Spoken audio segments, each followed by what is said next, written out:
Fato é que tanto em cinema quanto em fotografia eu adoro a estética em preto e branco. Eu acho que te dá imagens lindíssimas e já que o filme de hoje é em preto e branco, então se vocês me dão licença, o vídeo também vai ser em preto e branco.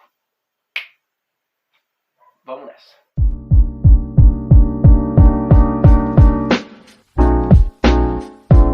Olá, eu sou o Pedro Henrique Loreto, você está no Cena 25 e no vídeo de hoje eu decidi falar sobre um dos meus filmes favoritos e que infelizmente eu percebo que não costuma ser frequentemente relembrado nas conversas de cinéfilos ou então em aulas e cursos sobre cinema, que é o filme 12 Homens e uma Sentença. Na minha humilde opinião, esse filme é uma aula de cinema, tanto em roteiro, direção, atuações, mise-en-scène, ritmo, tom, tudo, absolutamente tudo nesse filme eu considero perfeito. É um daqueles filmes que eu não mudaria uma vírgula do que está em tela e infelizmente eu percebo que ele não é tão lembrado assim, ele não recebe toda a valorização que ele merece e para tentar fazer a minha parte, vamos falar sobre esse filmaço.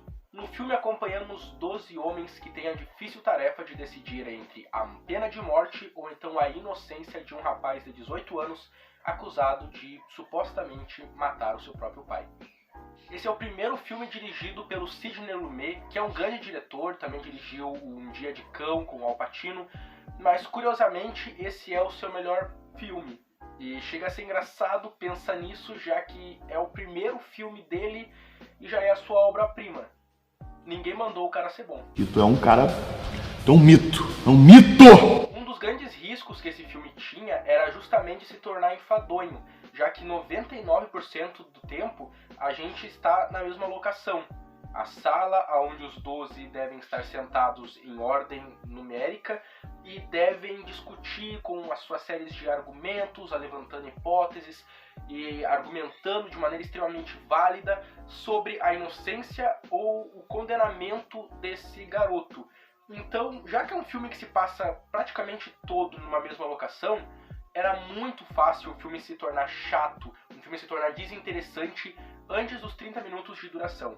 Mas é justamente o roteiro alinhado com as atuações e a direção do Sidney Lumet que faz esse filme se tornar extremamente interessante, extremamente engajante do começo ao fim. E um dos grandes segredos da direção do Sidney Lumet para não tornar esse filme chato é justamente a maneira como ele decide movimentar a câmera. Ele tem em mente o tempo inteiro que se ele deixar a câmera numa única posição durante muito e muito tempo, o público vai se cansar e então vai ser retirado do filme, já que não vai ter uma imersão muito garantida ali. Então ele decide movimentar a câmera, ele decide fazer planos mais longos, mas sempre com movimentos suaves, e ele faz isso tanto e tão bem que quando ele faz pequenas decisões como um plano detalhe ou então um close no rosto de um dos homens, extremamente certeiro, quando ele fecha o enquadramento de maneira, de fato, num corte e mira no rosto de algum personagem, tu como público vê aquilo e já fica intrigado. Ok, esse cara vai falar alguma coisa que vai ser importante para a trama. Ou então quando ele foca em algum objeto através de um plano detalhe, a mesma coisa acontece, só que dessa vez com um objeto. Então é uma direção extremamente consciente do que é preciso fazer para que essa história seja bem contada. E ele demonstra isso logo nos primeiros minutos, quando ele faz uma tomada extremamente longa ali naquela sala, onde ele passeia pelo ambiente, apresentando para o espectador ali aquela sala que tu vai ficar acompanhando eles durante 1h30. Ele começa a apresentar os personagens que interagem entre si, tem conversas, aparentemente são conversas mundanas, triviais, que não acrescentam a trama, mas é aí que você se engana. Se você parar para prestar atenção e até quando tu revê o filme, consegue perceber que o diretor ali, naquelas conversas que não diziam nada ao filme, ele já está estabelecendo as personalidades de cada um. Então a direção se mostra extremamente eficaz em colocar o público ali no ambiente onde vai se passar o filme. Então ele vai te apresentando o lugar, vai te apresentando a cada um daqueles homens, como se o filme estivesse te convidando a acompanhá-los na próxima 1h30 que o filme vai ter de duração. As atuações aqui são extremamente sublimes, talvez você tenha uma certa dificuldade em lembrar daquele tal personagem entre os 12, mas você certamente lembra do que cada um exerce na trama.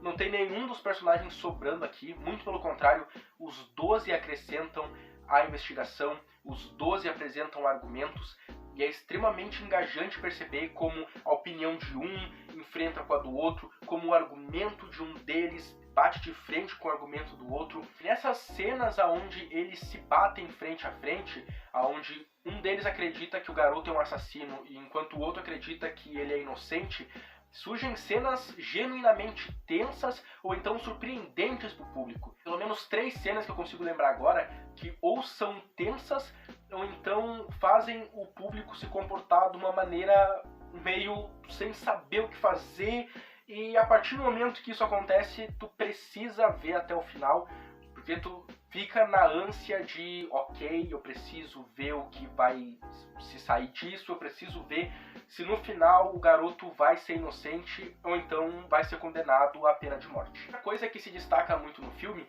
é o poder de imaginação que a trama, junto com seus personagens, entrega ao público. Como eu falei antes, e agora repito, 99% do filme se passa ali, naquela sala. Em compensação, ali é onde eles falam sobre fatos que aconteceram nesse crime. É ali onde eles descrevem em palavras o assassinato do pai, que supostamente foi feito pelo garoto. É ali que eles falam sobre as supostas testemunhas. É ali onde eles falam sobre o ambiente onde o garoto cresceu, onde ele estava na hora da cena do crime. Então o filme toma uma decisão extremamente certeira em não apresentar isso nem em flashbacks. Em nenhum momento é encenado a cena do crime. Você nem vê o rosto do homem que foi assassinado. A gente vê o rosto do garoto, que é o motivador de todo o enredo, apenas uma vez lá no começo do filme. A gente nem sequer ouve a voz dele. Então, nada disso encenado poderia ser um erro do roteiro, mas muito pelo contrário. Esse é um dos melhores pontos do filme, já que então, na ausência de cenas concretas, de encenações extremamente solidificadas ali sobre o que eles estão dizendo, cabe a nós imaginarmos o que aconteceu. Então isso torna o filme um processo de tentar desvendar e tentar entender e tentar decifrar tudo o que aconteceu nesse suposto crime junto com os personagens, uma jornada sem volta. A partir do momento que você começa a ver o filme, lamento te informar, mas tu não consegue simplesmente dar pause, tu não consegue parar de ver o filme. Logo na introdução do vídeo, eu falei que uma das dádivas desse filme que fazem ele ser uma aula de cinema é a tal da mise-en-scène.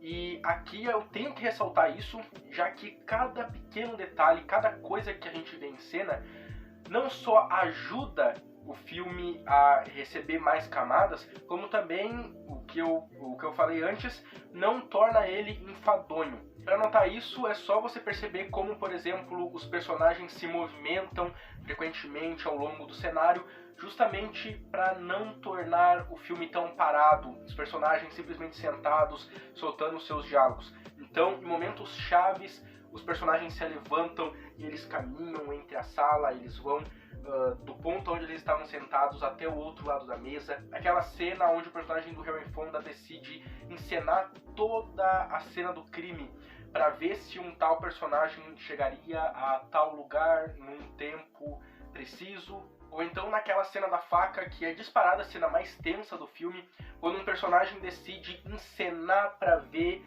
se o personagem teria a altura ou então conseguiria esfaquear de fato o outro personagem. Então essas movimentações, essas variedades de posições e como os personagens são colocados em cena, enriquece o filme de maneira primorosa. Outra coisa que eu adoro perceber nesse filme é como cada detalhe no cenário, cada detalhe na fotografia, na mise-en-scène, começa a te falar ainda mais sobre quem são aquelas pessoas. Exemplo disso é a iluminação. Perceba que quando um personagem é o mais lúcido entre eles, ele começa a vir com os argumentos mais consistentes, com uma lógica maior, ele começa a falar sobre isso, pode perceber que a luz da janela reflete toda nele. Com essa luz que vem da janela e ilumina ele, é como se o filme dissesse que naquele momento ele é o mais lúcido entre eles.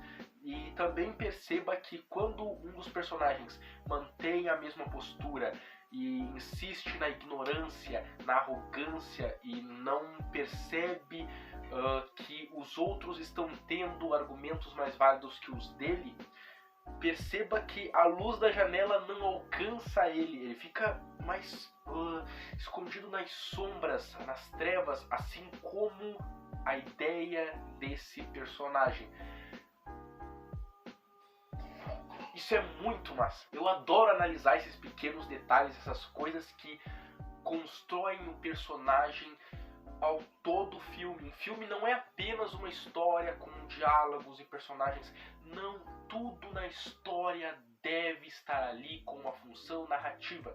Figurino, iluminação, tudo. Absolutamente cada micro detalhe deve contar a história ao público. E com esses micro detalhes o filme manifesta as suas mensagens, as suas decisões, as suas opiniões sobre certos assuntos, demonstra para o público quem são seus personagens. Outro exemplo também de quando o cenário fala é, por exemplo, uma cena lá mais perto do final, quando um personagem liga um ventilador, já que ao longo de todo o filme a gente percebe que é um dia muito quente. Eles estão suados, as roupas têm marcas de suor, eles ficam se abanando, um pede para abrir a janela, mas isso também pode ser um simbolismo para mostrar como aquela sala está repleta de tensão naqueles momentos. É uma situação muito tensa. Eles gritam em certos momentos, um sempre fala gritando, o outro rebate. Então, quando um personagem vai até o ventilador, liga e ele está funcionando, tanto que ele comemora brevemente que o ventilador voltou a funcionar, então é um simbolismo muito bem encaixado. É como se ali, com aquele pequeno detalhe do ventilador sendo ligado, é como se o filme dissesse ao seu público: agora as coisas vão ser melhor decifradas e o clima vai começar a esfriar, as coisas não vão ser mais tão tensas, com apenas um simbolismo de um ventilador ligando. São detalhes que, se você percebe, analisa e bota no contexto do filme, é primoroso. Lá no começo do vídeo eu elogiei como o filme tem um poder de imaginação. Ele diz ao seu público aquilo que o público precisa ouvir e faz o espectador imaginar muitas cenas, muitas coisas que aconteceram antes desse momento presente que o filme está retratando. E aqui eu volto a fazer esse elogio, mas agora mais voltado ao final do filme. Eu adoro como esse filme termina. Eu não vou dar spoilers aqui, mas o filme se encerra de uma maneira que não deixa pontas soltas, a trama é concluída, mas ao mesmo tempo o filme deixa bem claro que o filme termina, mas a história segue existindo. Então você não vê exatamente os resultados mais drásticos, eu diria, dessas decisões, da decisão final que eles chegaram ali no final do filme, depois de todas essas discussões, todas essas argumentações, mas o filme deixa você imaginar. Então é muito, muito bacana isso. Eu adoro que sempre que eu revejo 12 Homens e uma Sentença, eu passo, depois que o filme acaba, eu passo por horas e horas e horas imaginando o que teria acontecido depois daquela última cena. Então eu consigo imaginar um dos personagens chegando em casa e comentando com alguém, e ele conseguiu ter admiração pelo outro personagem que falou tal coisa, que agiu de tal forma ao longo do que a gente viu no filme. Eu adoro imaginar o tribunal lidando com a consequência dos 12, argumentando com a decisão final deles. Eu adoro tentar adivinhar o que teria acontecido com tal personagem relacionado a um parente dele, que ele mostra em 2 momentos no filme que essa é a sua vulnerabilidade. Então eu adoro perceber como o filme termina, mas esses personagens seguem existindo, eles têm vida. Eles não são apenas objetos que obedecem ao que o filme pede. Eles são pessoas de verdade.